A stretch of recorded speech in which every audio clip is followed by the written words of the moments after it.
Tady je právě synč a ještě s filtrem vlastně a na napájení. A když to člověk tak ta kamera, co je vlastně tady, to ještě musí pršet. Tak.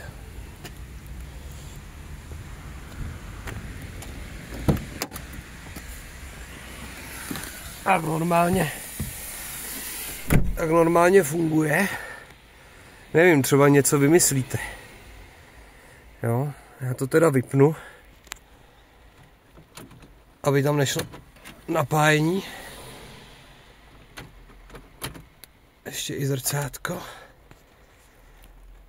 Teď jsem vlastně vypnul klíček a zapojím tam tu veší.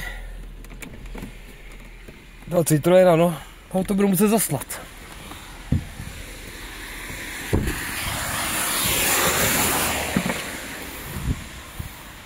A tady je vlastně byla úplně nová, jo.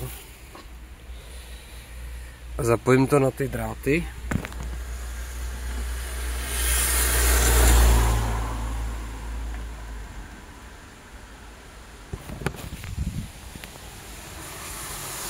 A zapojím ji vlastně sem.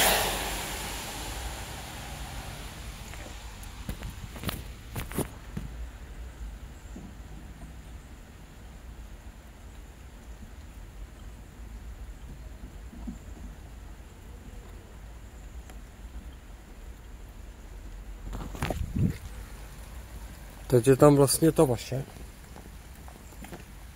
Tady ta Vestis. Tady položím, aby to na to nepršelo. A nevyselo to.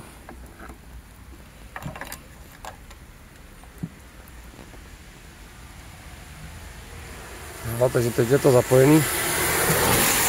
No a když tam zajdu,